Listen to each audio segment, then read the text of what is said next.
Okay, good morning, everyone. Can you guys hear me?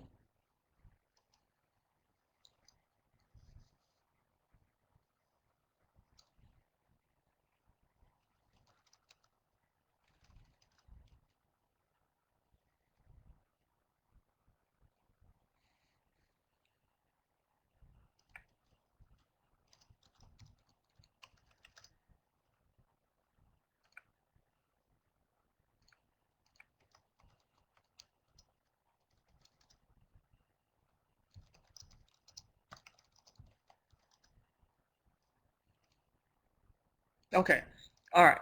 So today I'm here for the handle graphics HGI homework discussion.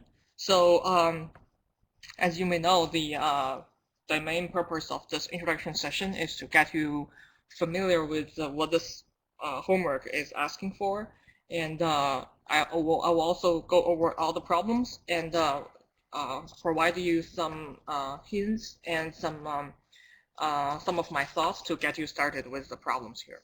So in general, I'm gonna say this is a little bit different from your previous homework because your previous homework like focused more on the logic, like telling you how to use the for loop and the conditional loop and use these to achieve some sort of functionalities. But this homework is more like get you familiar with how the plot of the MATLAB is working and get you familiar how can you access and change all the properties that is related to the graphics in MATLAB. So so I'm gonna say uh, in general for this homework, if you have some quick questions, I would definitely recommend you to check the help function in MATLAB and also try to Google it. And I'm sure that you'll be able to find all the all the answers to your questions because actually this homework requires less logical thoughts, but more like how you can use it. And this is basically the settings of those functions. So I'm sure you get a lot of information online. And before that, let me start the writing something in the discussion note. I'll just write this discussion note HGI homework. Okay, today is July the 1st. Okay, so before we go to the specific problem, let me first remind you something about the first. I want to say like make the best use of help function in MATLAB and also Google it. Okay. Okay. And for regarding the submission, um, this homework there is also no template for you to use, and I think you need to create your own template. Create your own template. Okay, and another thing is the first two problems. I'm gonna say problem 1 and 2 will be hand graded. Okay, the autograder will not look at problem 1 and 2. So therefore, if you get 30 out of 40 using your autograder, I'm gonna say you're already good because the first two homework, the autograder will just leave it for the for our grader to grade it after you submit your figures and your MATLAB file. So that's one thing I want to mention. So please make sure that your problem 1 and 2 are clearly written so that the reader can easily get what you have done and what is your output. Okay, so the homework is due July the 2nd, which is tomorrow at 11:45 p.m. as usual. Okay, all right. So that's basically what I want to say before we jump into the details of each problem. Okay, So before I before I go to the each problem, do you have any logistic question or like general question about this homework?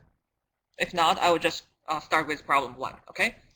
All right. So probably problem 1 is definitely the simplest one, and so this problem, I'm just gonna go ahead and type something in the discussion note. You guys can take a look. Problem 1. Okay. So for problem 1, in general, this question is trying to get you familiar with the function subplot. Okay. So this homework, this problem, basically you need to get familiar with subplot. So as I mentioned, if you are if you're confused about in general how the subplot work, please type help subplot, and you get a bunch of information that will help you get started. Okay. Well, let's first look at sub question 1. So for part A, basically this is just ask you to set up the basic background, right, and set up the axis that is shown in figure 1. Okay, so the general use of subplot is like this. You have basically 3 input in the subplot. Okay, so basically what the subplot do is it will generate a array of plot that is m by n. Okay, so for example, if I type subplot 2, 2, 3. Okay, so in that case, it will generate a 2 by 2 plot, and also the plot will be okay. The information will be plotted on the third figure. Okay, but please be careful that if I for example if I create a plot array of 2 by 2, and the third plot is actually this. So this is the first plot, this is the second plot, this is third plot, and this is the fourth plot. So it's actually counting row-wise, okay, from the left to the right. So if I'm saying like 2, 2, 3, that means I'm gonna plot something in the in this third plot, which is actually the second row and first column. Okay, so I think for this question, be careful that they ask you to return the subplot handle. So I suppose what you need to do is, for example, a1 equals to subplot and np. Oh, sorry, and np. Okay, and this is just the handle. A1 is the handle for that specific figure. Okay, so and you can go ahead and do A2 equals to subplot, but you just need to be careful about the number of M1, N1, M2, N2, and so on and so forth. I think you need to return 3 subplot handles. So basically, I think in general, the code you need is just probably 3 lines. A1 equals to something, A2 equals something, and A3 equals to something.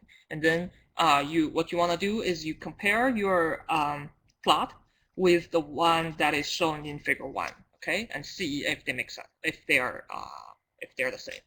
Okay, so basically that's what you need to do for part A. Okay, for part B, basically, this is a relatively simple one. So basically, now you already have your axis. Okay, so you already set up the background of your plot, and then what they want to do is just to ask you plot something in one of the those axes. Okay, so now you have 3. So now you have 3 basically 3 plot. Okay, so you have 3 axes, and you need to plot in one of them. Okay, so I think the most important one for this question is not actually how you generate this figure, but how you can correctly show your figure in the one that they want. It actually they want to put it in the top left. So I think that's when you graphic handle or subplot handle is gonna be used. Okay, so because for each axis, each subplot, you have a handle, right? And then in this case, you're gonna just call one of the handle and put your plot into that handle. So I think that's basically what you need to do for this sub question. Okay, for part C, okay, for let me this for part C. In this problem, you will create a figure that is shown in figure 3. Okay, so figure 3 is actually a bunch of like plot with different sizes. So I think still the first thing you need to do is actually to create those kind of axes, okay, or create those kind of subplot. So I think for this part, first you need to, okay, so Mark, you're asking the function for 1b, okay? So I think to plot the y's and x, I think you should not have problem. You basically just use line space. Let me just write it down. Use line space to get this bunch of x, and then and then you just assign the value e to the minus x times cosine 5x, right? And I suppose the a little bit challenging one is how you can find the handle. Okay, so I think before you do the plot, okay, hold on for a sec.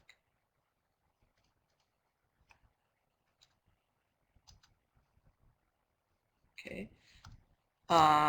before you plot, find the right axis using axes. For example, if your definition is weight 1 or A2 or E3, just go ahead and locate your figure into that specific axis. Okay? Did I answer your question, Mark?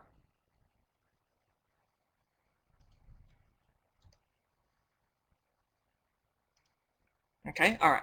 So I don't think I can go over the like very detailed code with you, but I'm just gonna tell you some of the ideas. I'm more than happy to show you like probably the function that you need. But yeah, I can go over the detailed code with you when we're in this kind of supervised lab section. Okay. All right. Let's go back to part C. Okay. So part C, first you need to generate those kind of subplot, or I'm gonna say those kind of axes. Okay.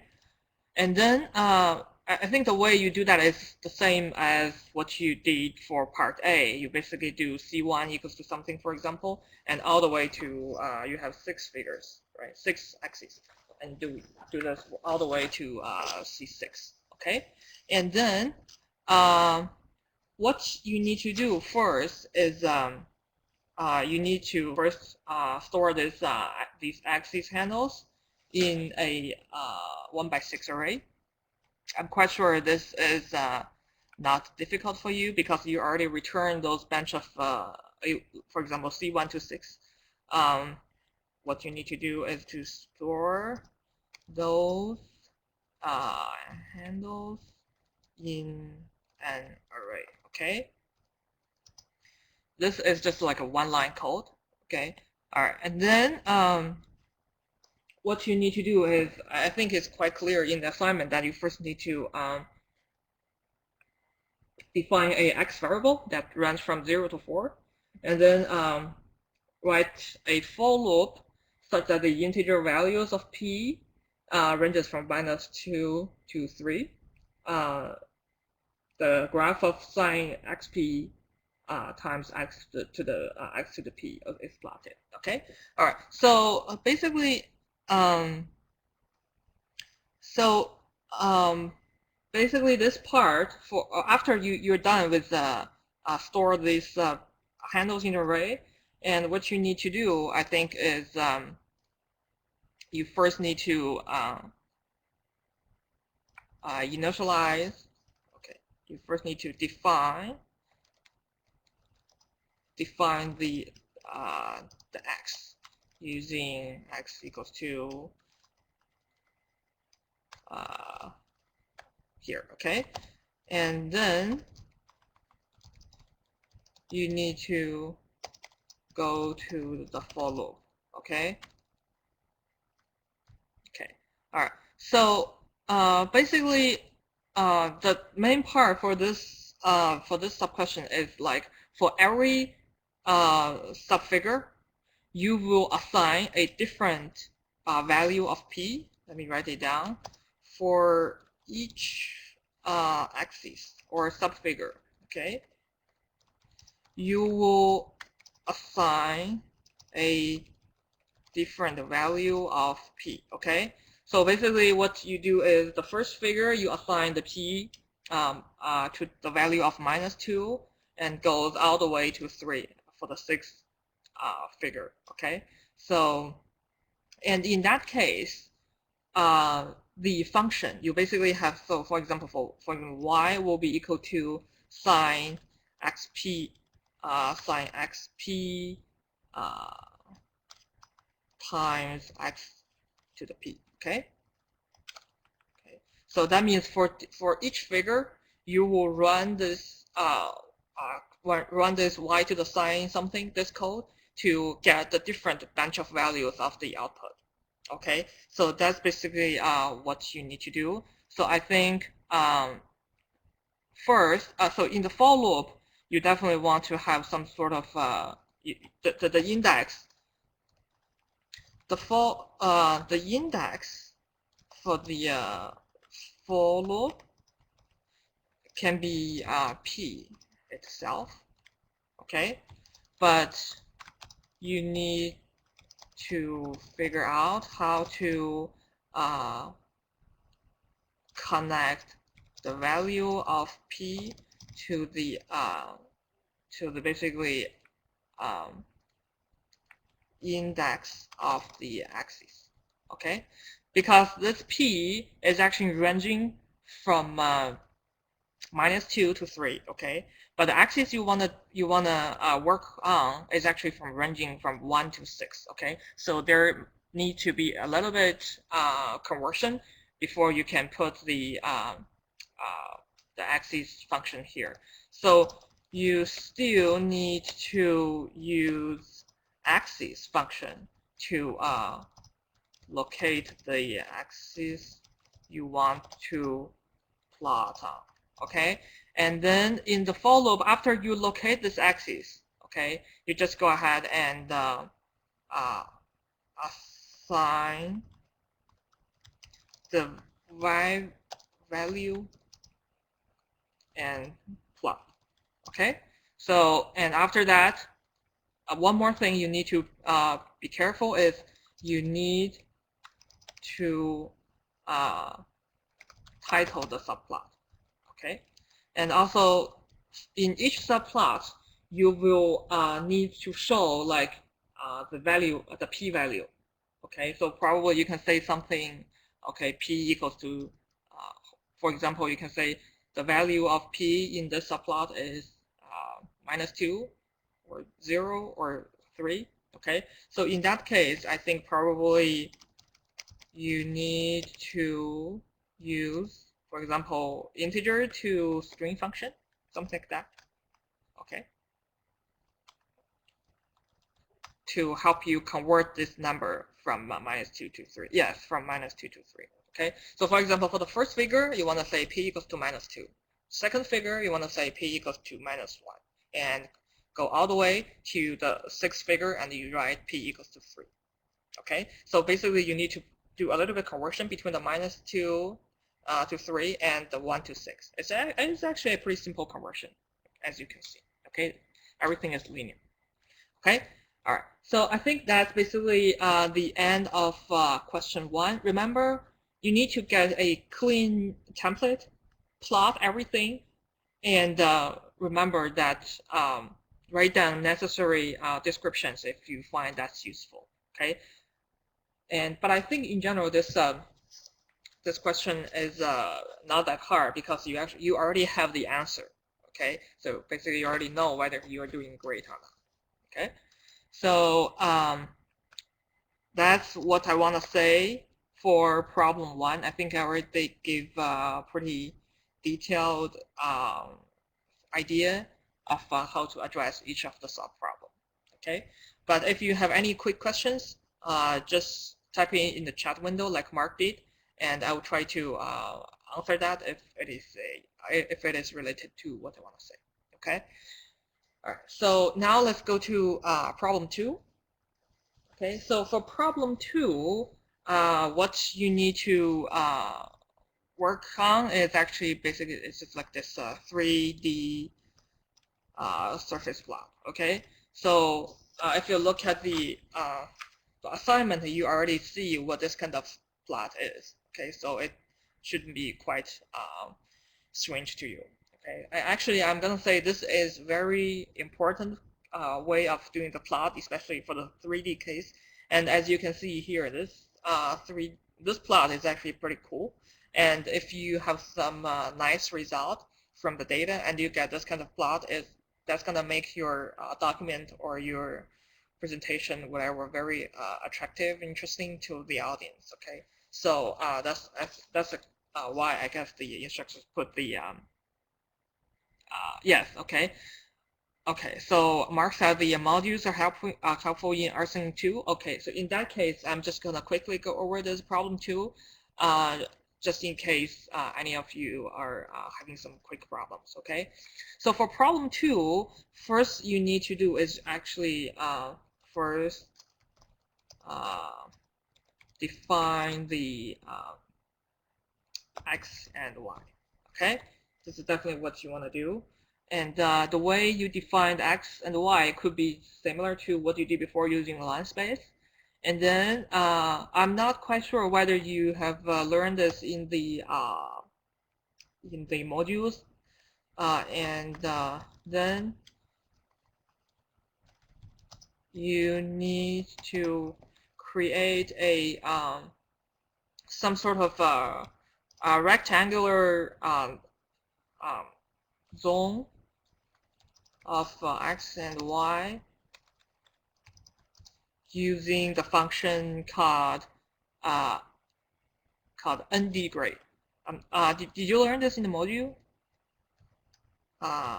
Degrade. Okay, all right. So that means you must be pretty familiar about what it's gonna do. Okay, so basically what they did is just using the x values and y values you just created, and then it created a sort of like rectangular zone in this xy axis and in this xy plane. And then once you have this z value, and the plot is just gonna the function is just gonna plot the x, y, z 3D relationships in a surface plot. So what you need to do before you assign this value to the z function is you need to make x, y into some sort of connected array. Okay, and this ndgrade is just doing this. As its name suggests, it's gonna make some sort of grade. Okay, and then what you need to do is just to assign the z value using the function that is given. Okay, using 1. Okay, and then you can just go ahead plot and then get the surface plot using the function called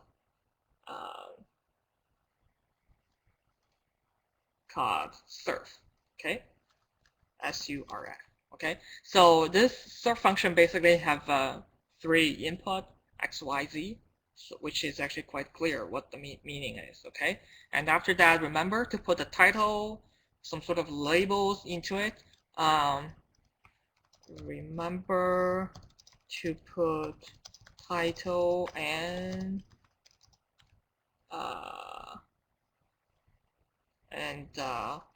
axis label, and the label for the axis, okay? Okay, so especially be careful about the last one, because if you like didn't remember, I'm quite sure all of you know how to do that, but if you didn't remember to include that into your figure, you might get some points off, okay? So just be careful. Once you get this fancy figure, remember to put the little title and labels of the axis into the figure, okay?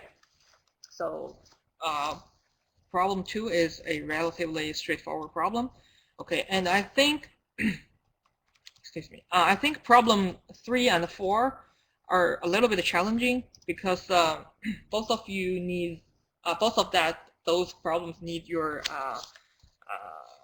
experience and expertise in the functions, okay, which is what you just practiced in the past several homeworks, I think past 3 homeworks, okay, and okay, so let's first look at problem 3. Problem 3, you are asked to create a function that can actually automatically increase the thickness of the lines in the figures or in the axis. Okay, so first, what I want to mention here is that you need to write down something in the main template, right, of your submitted file, and you need to write another file that describes your function. Okay, so I suppose let's say what you need to include in your template is just the ones in the assignment. Okay. There are 2 paragraphs of code, right, in the assignment, and you can just copy and paste into your code, into your template.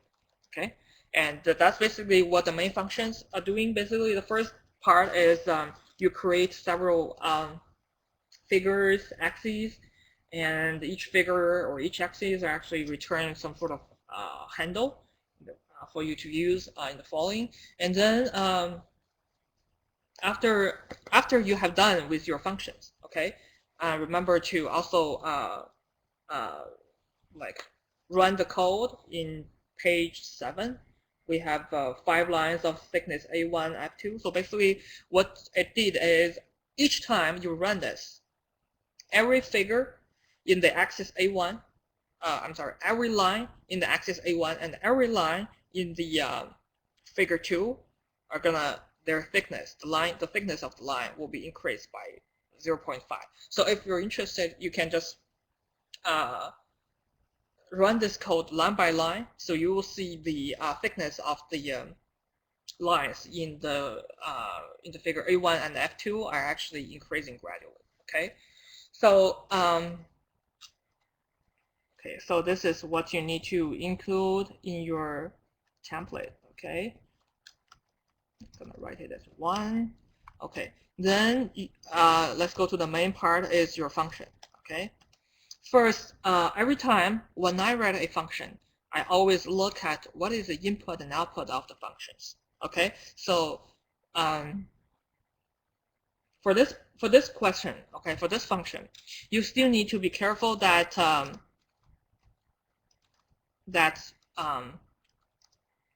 there might be one input or no input. Okay, for the function. So in that case, you need to have an idea, okay, so in my function, I probably need to have some sort of conditional loop that, check the number of input we have, and for each type of input, I'm gonna have a different code to be executed. Okay, so I'm just gonna remind you, probably the function margin is useful. Okay, that's the way for you to check how many inputs do you have. Okay, and then let's first go to the case where, okay, if there is one input. Okay, so if there's one let me go to the case when there's no input. Okay, because that's simpler. So if there's no input, what you need to do is basically, as the assignment says, you target axis object is the current axis of the current figure. Okay, so I think in the assignment they already tell you that how to get the handle of that axis you want to work on. Okay, so what you need to do is use the get function. So let me emphasize, the function of get is basically for you to get the current properties of the current figures, axes, whatever graphic object you want to work on. Okay, so basically what it does is tell you what the figures look like right now. Okay, basically this get what this get function is. So if you are interested, just go ahead and type help get, and you will see there are a bunch of like information you want to work on. So actually, in a figure or in an axis, there are a lot of properties, and you want to take a look at what are the possible properties and what is the unit to describe those properties, and how can you change this. Okay. So, but anyhow, for this part, you want to use get function. I'm gonna go ahead and give you more information. This GCA will give you the current figure and the current axis. So you want to put get GCA, and this will actually locate this MATLAB into the current axis. Okay, and then what you need to do next is you tell MATLAB what kind of properties do you want to be returned, do you want to output. Okay, so of course we are interested in the property of line width. Okay, because we are interested in what is the current width of the lines in that axis. Okay, and probably you can return it to some sort of variable called let's say org width, for example. It's called this original width. Okay, and then what you need to do, you need to use another very important function called set. Okay, the set function is basically, as I mentioned, the get function tells you what the current figure look like, and the set function will tell the figure what you want the figure to be look like after you run this function. Okay, so still go ahead and look at the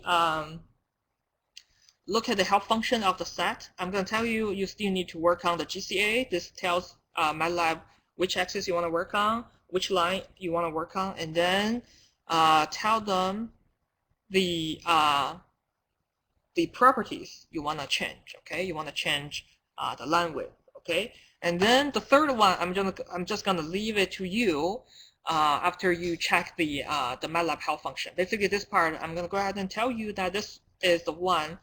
This is the place you want to tell MATLAB I want to increase the line width by 0.5.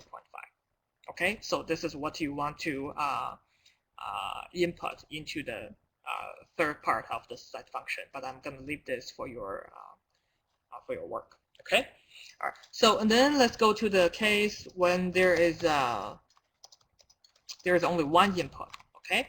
So in the case when there is only one input, if you look at the function, if you look at the assignment, they tell you that the input is actually a vector, of handles. Okay, but be careful that the handles can be figure handle or axis handle. Okay, the difference between figure and axis is that in one figure, there might be multiple axes. It's like saying in one figure, I can have multiple subplots. Okay, so one figure corresponds to one that you see in MATLAB, like figure 1 or figure 2, and within that you can actually have different axes in that big figure, and you can basically manipulate each of them. Okay, so that's why in the main template in the assignment they define this F1 and A1, A2 and F2. Basically, A1 and A2 are the two axes in the figure F1. Okay, and F2 is just a separate figure object. Okay, so what you want to do is for axis object handles, you want to increase every line in that axis, okay, by 0.5, the width of the line. Okay, and for figure objects, you want to increase the line width of the lines in all the axes in this figure. Okay, so basically for the figure object, you basically increase everything, increase the line width of everything inside it. But for the axis object, you just increase the width of lines within that subplot. Okay, that's basically the difference. Okay, so be careful of figures and axis. Okay, and I think what you need to do in this case is first you need to get the function handle, get the handles of figures and axes. Okay, basically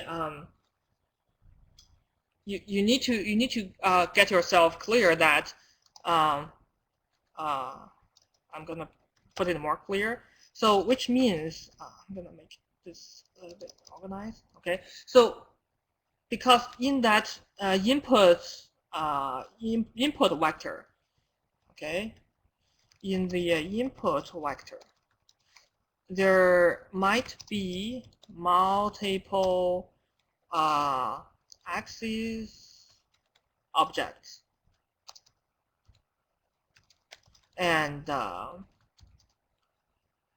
figure object. Okay, because for figure object than the axis object, you're gonna do different things.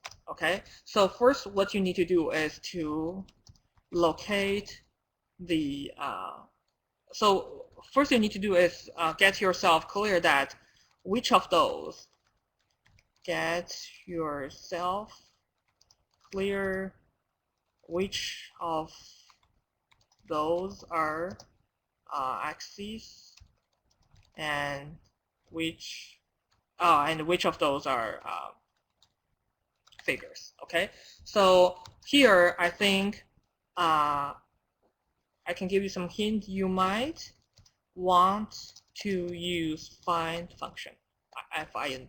Okay, so for example, if I give you a for example 4x1 vectors, and there are like several axis objects, several figure objects, what you want to do is get yourself clear that for example the first one and the third one is the figure object, and the second one and the fourth one are the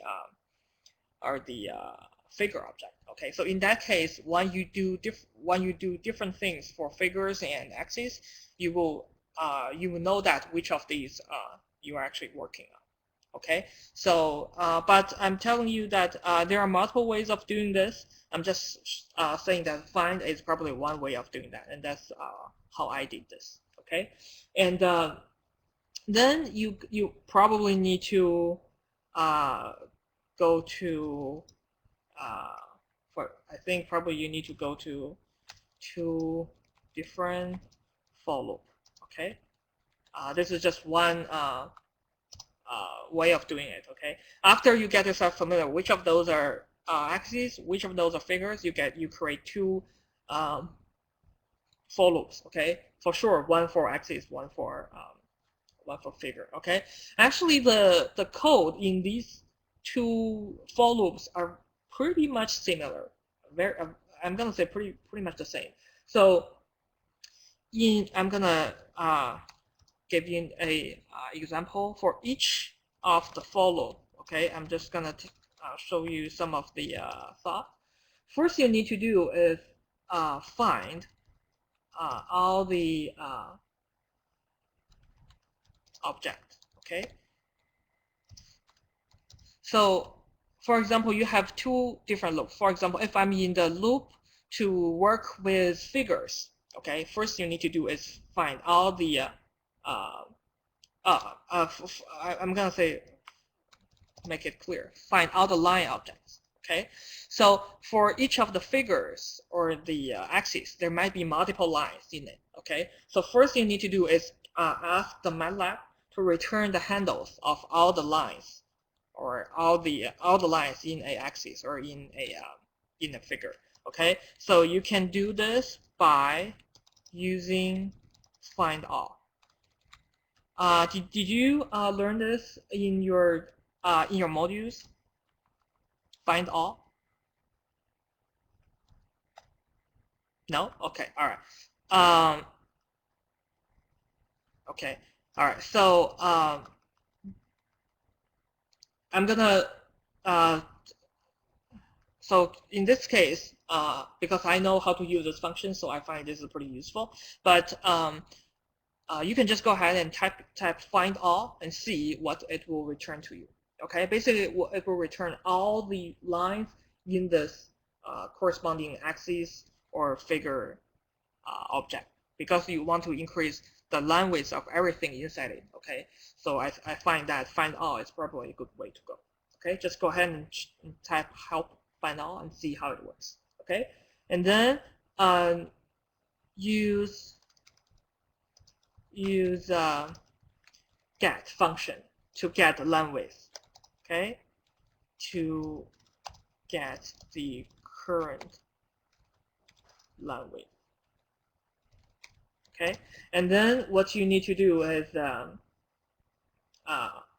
and then use set function to increase the line width.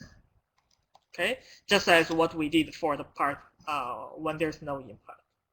Okay, so but you need to be a little bit careful. Like for example, in the main challenge is that in one figure there might be multiple lines, or in one axis there might be multiple lines. In that case, you need to have a proper for loop so that you can safely increase the length for every line in the figure or in the axis.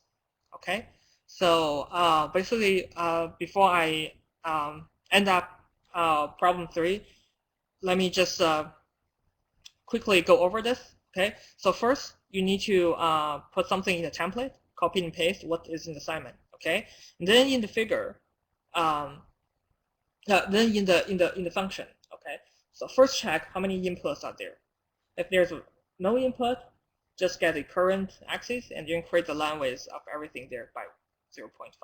Okay, and then if there is one input, okay, because the input vector can be a mixture of figures and axes, first locate which of these are axes, which of these are figures. Okay, and then for figures and axes, do different stuff. Okay,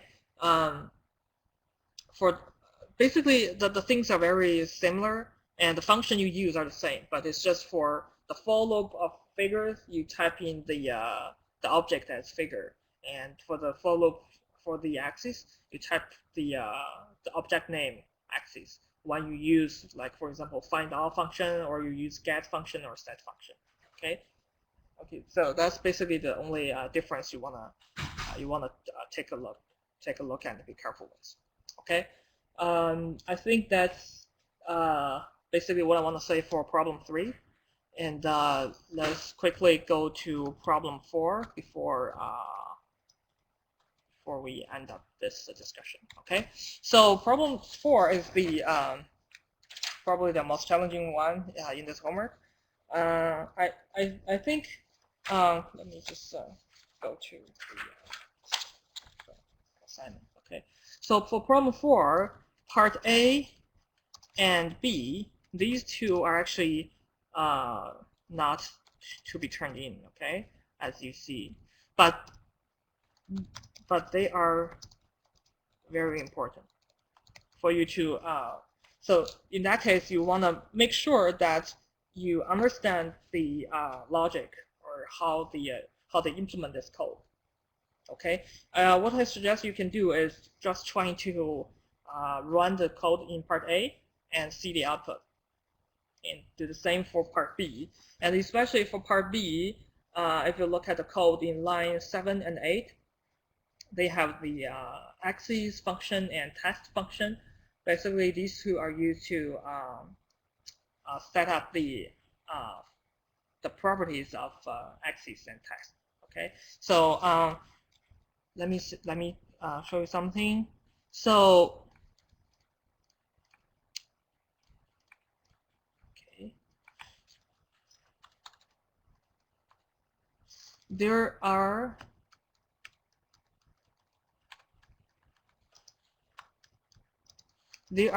many properties you can set for axis and test. Okay, so basically, the axis is just like how you want to set up your axis in the figure, and test is if you want to include some sort of test in your figure, how can you set up the contents of the test, the position of the test, and the font size, something like that. Okay, so for information, a detailed help function for the axis properties can be found here. Okay, there's a MATLAB link. There's a web link here that will give you all the axis properties you can have. Okay, and the same for text properties. You can go ahead and check this link. I'm gonna go ahead and type in here. Check this link. Okay, so these two will actually help you understand what is shown in line 7 and 8. Just make sure you understand every detail, so that you can go ahead and proceed with part C and D. Okay, and okay, and also in part B there is a delete function. Okay, so just make sure that you understand how it works. And basically, what it did is just delete the axis or the figures that have the user data called EW7. Okay, that means for each axis, you can associate it with a user data. Basically, that's some sort of identification that you want to associate with a axis, so that you can easily call it and do some manipulation. For example, in this code, what they do is you just delete the one with the user data EW7. Okay, so it is also one property that is included in the axis. So you can go ahead and check those two web links and get yourself familiarized. Okay, and then for part C, you're asked to basically, for part C and D, it's a whole question. Okay, so what you're asked to do is to create this function called title figures, and I think for part C, there should be no input needed. Okay, so if you look at the execution code on page 10, they just have HP equals to tail figures. So in that case, for part C, there is no input for the function tail figures. Okay, and for part D, there might be 1 or 2 inputs. Okay, so if I type this in, you might need to know, okay, so in my code, I probably need to have some sort of conditional loop that check the number of input using the margin. Okay, so for part C, let's go to the part without any input. So for part C, what the tail figures do is it partitions the entire screen into a m by m array. Well, this m is the number of square root of the cell of the square root n, and n is the number of the current opened figures in your MATLAB. Okay, so for example, if I have 9 figures open, and basically what this code will do is it will just partition the whole screen to a 3x3 array, and what it will do is it's gonna put each of the open figure into a corresponding position. Okay, so the way it did is it will counting down the columns. Okay, so what it will do is I'm gonna type in part C. It will partition the entire screen into a m by m array. Okay, so and then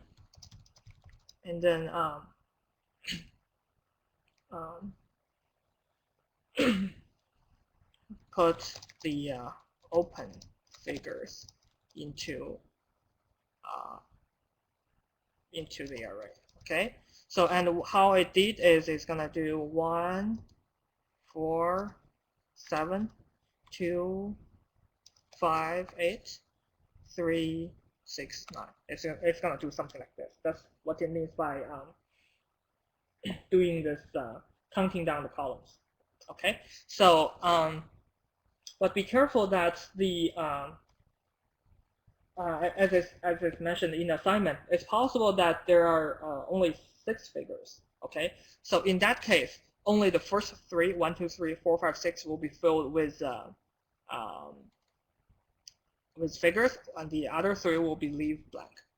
Okay, and another thing that you need to do is after you partition all these figures into the screen, and you need to check whether the repositioned figure has less than 70 pixels. Okay, so and also you check the height of the repositioned figure has less than 50 pixels, and output some error command. Okay, so in general, this question is actually asking you to do a lot of stuff. I'm just gonna type in the things you need to do in the order you want to put in your code. Okay, so first, what you need to do is get the number n and n. Okay, so you want to see how many. Basically, it means how many figures are currently open. Okay, and then after get m and n, you want to get the screen size. Okay, because you want to partition the whole screen into a m by m array. But before that, you need to know what is the total screen size you have. Actually, I'm going to tell you that the screen size is also one properties that you can get from get function. Okay, using get. Okay, and the third thing you want to do is do the partition. Okay, and using, for example, weight height equals to the screen size. Be careful that the screen size, it will actually return you a 1 by 4 array. It will a 1 by 4 array. Okay, and please take a look and see which are the 2 that you want to work on. Okay, so this screen size it will tell you the height and the width of the screen of the figure you work on.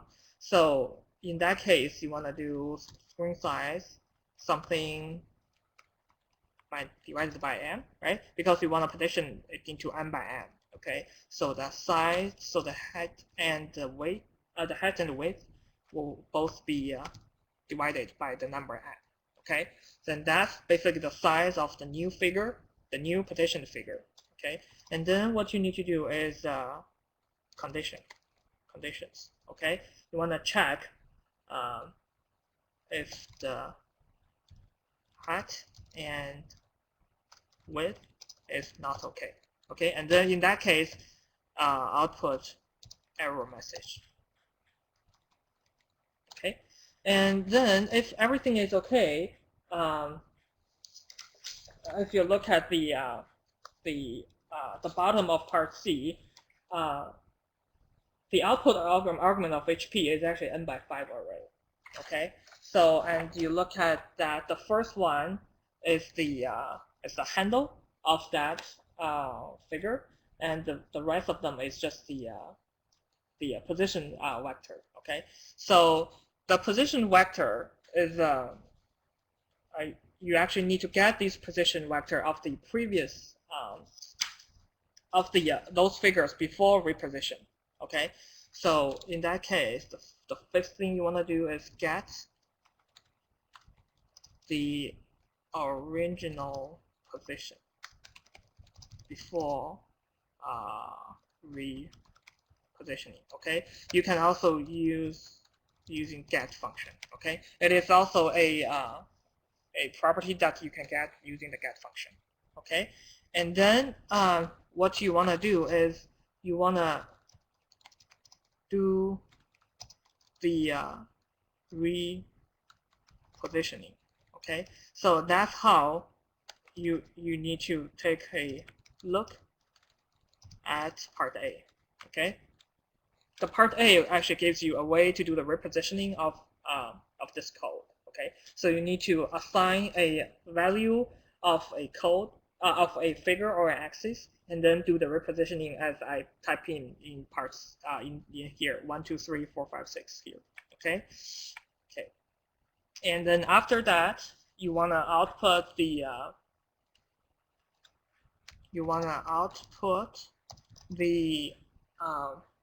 HP values. Okay, so which is a n by 5 array. Okay. Okay.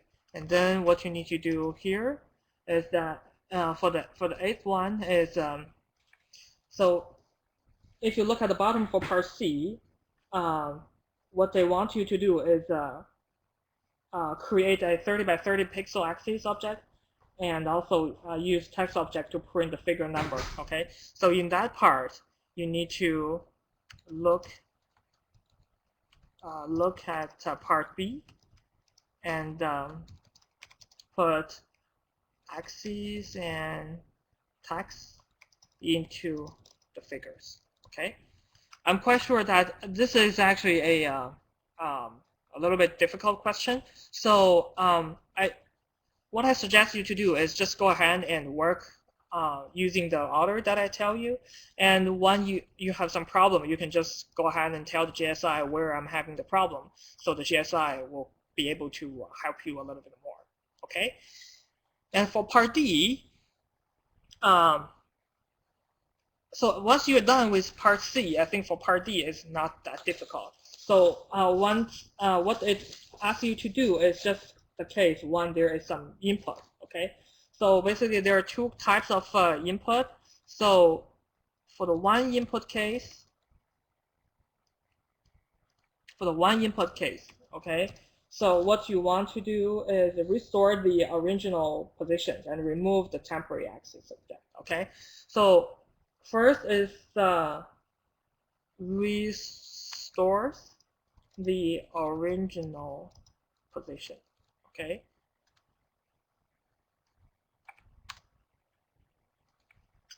Restore the original position. Remember that you have in that HP value you have an n by 5 array, right? And the last 4 columns is actually the original position of that figure before you do the repositioning. And in that case, what you want to do is just to set that position back to the figure. Okay, so you use set function. Okay,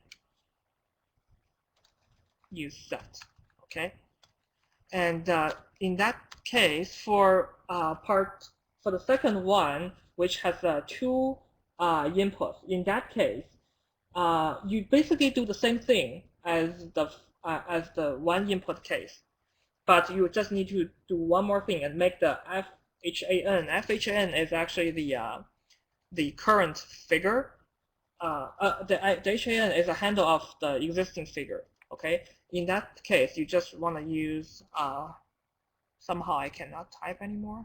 Let's see. Okay, hold on for a sec. Okay, I'm just gonna type in, do the same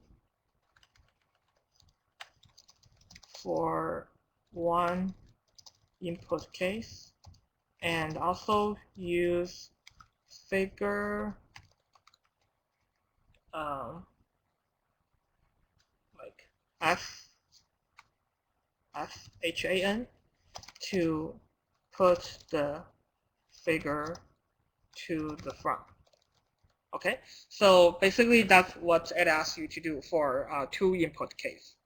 So I'm gonna say for problem 4, part D is not that difficult as long as you finish part C. Okay, so for part D, it's just asks you to use some information stored in the HP variable and reset those values back into the figures you're currently working on. Okay. I think I'm running out of time. I think Bo is here for the probably for the discussion from 11 to 1, I suppose. And I'm gonna leave this room for Bo. And if you have any specific question, just go ahead and ask him. I will also be here today at night from 7 to 9. So if you have questions, you can go to that section as well. Okay. So I think that's the end of the introduction session. And good luck with this homework. Bo, are you here? Are you ready to take over? So you can hear me, right?